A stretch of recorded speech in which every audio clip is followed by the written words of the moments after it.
Welcome to steno ज्ञान point. दोस्तों आपके यूट्यूब चैनल स्टेनो ज्ञान पॉइंट में आपका बहुत बहुत स्वागत है। दोस्तों इस वीडियो के माध्यम से आपके लिए लेकर आए हैं 100 शब्द प्रति मिनट की डिक्टेशन, जो दोस्तों रामधारी गुप्ता की बुक से ली गई है। दोस्तों डिक्टेशन की पीडीएफ अगर आप प्राप्त करना चाहते हैं तो वीडियो के डिस्क्रिप्शन में दिए गए लिंक को फॉलो करके आप वहाँ से प्राप्त कर सकते हैं, या फिर हमारे टेलीग्राम ग्रुप को ज्वाइन करके वहाँ से भी आप डिक्टेशन की पीडीएफ है जो प्राप्त कर सकते हैं। और दोस्तों अगर डिक्टेशन अच्छी लगे तो वीडियो के लाइक बटन को जरूर प्रेस करें, और अगर आप हमारे चैनल पर फर्स्ट बार विजिट कर रहे हैं तो हमारे चैनल को सब्सक्राइब और शेयर करना ना भूलें। साथ ही बेल के आइकन को प्रेस कर ले ताकि आने वाली ऐसे ही महत्वपूर्ण अनेक प्रकार की डिक्टेशन से संबंधित वीडियोज की नोटिफिकेशन आपको सबसे पहले प्राप्त हो सके। तो चलो दोस्तों डिक्टेशन स्टार्ट करते हैं। अपनी डिक्टेशन स्टार्ट होगी जस्ट 5 सेकंड बाद। Yes start.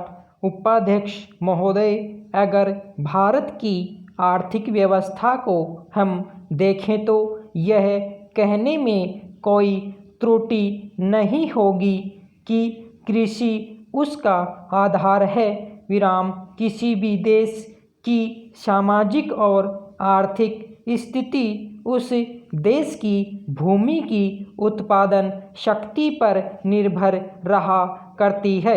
विराम यदि भूमि की उत्पादन शक्ति में कोई कमी हो जाती है तो उस देश की आर्थिक और सामाजिक स्थिति में भी कुछ परिवर्तन आरंभ हो जाता है। विराम कृषि भारत के लिए एक आर्थिक व्यवस्था ही नहीं है, यह एक संस्कृति भी है। विराम जो लोग आंदोलन में विश्वास रखते हैं इनको पता ही होगा कि जितने भी आंदोलन इस देश में होते हैं वे समाज के नाम से, धर्म के नाम से, जाति के नाम से या राजनीति के नाम से होते हैं। विराम ऐसे आंदोलनों में कोई भी समाज शामिल हो लेकिन कृषि समाज उसमें शामिल नहीं होता है। विराम उस आंदोलन के साथ कृषि समाज की सहानुभूति भी नहीं होती है। विराम इसलिए यदि सभी बातों को ध्यान में रखकर हम देखें तो इस देश के लिए आवश्यक यह होगा कि हमारी संस्कृति की रक्षा के लिए और जीवन प्रणाली की रक्षा के लिए कृषि पर विशेष ध्यान दिया जाए। विराम पैरा कृषि के क्षेत्र में इस वर्ष काफ़ी प्रगति हुई है। विराम यदि आप 1801 से 1901 तक का काल देखें तो आप देखेंगे कि हमारे देश में 31 अकाल पड़े जिनमें 4 करोड़ लोग मरे। विराम लेकिन आज हमारे खाद्य मंत्रालय ने 100 रुपये मन के भाव पर गेहूं खरीदकर एक भी आदमी को मरने नहीं दिया। इसके लिए हमारा खाद्य मंत्रालय बधाई का पात्र है। विराम पैरा एक बात मैं विशेष रूप से इस अवसर पर कहना चाहता हूँ। विराम आजकल हम लोग मानव शक्ति पर ज़्यादा ध्यान न देकर पूंजी पर ज़्यादा निर्भर रहने की कोशिश करते हैं। विराम आपको याद होगा लगभग 5 दशक पहले में जापान की आर्थिक व्यवस्था बिगड़ गई थी, लेकिन वहाँ के 60 लाख काश्तकारों ने कृषि शिक्षा के बल पर इतना अनाज पैदा करके दिखलाया कि आज वे 10 करोड़ आदमियों का पालन पोषण कर रहे हैं। विराम वहाँ पर 30 ऐसे विश्वविद्यालय हैं जिनमें कृषि की शिक्षा दी जाती है, जिनसे 16,000 छात्र प्रति वर्ष शिक्षा प्राप्त करके निकलते हैं। विराम आज हमारे देश में पर्याप्त कृषि विश्वविद्यालय स्थापित हो चुके हैं। विराम हमारे देश की 120 करोड़ जनसंख्या को दृष्टि में रखते हुए जापान एक बहुत छोटा सा राज्य है, शायद हमारे राजस्थान से कुछ ही बड़ा है। विराम पैरा उपाध्यक्ष महोदय, यह ठीक है कि हम प्रगतिशील हैं, लेकिन हमारी गति में तेजी आनी चाहिए। श्रम की तरफ हमारा अधिक ध्यान जाना चाहिए। विराम जो पंचवर्षीय योजनाएं हमने बनाई हैं, उनमें हमारा लक्ष्य केवल यह नहीं था कि हम अधिक अन्न पैदा करें, हमारा लक्ष्य यह भी था कि अच्छे आदमी पैदा करें, जिससे कि भारत में रहने वाले प्रत्येक नागरिक का ठीक विकास हो।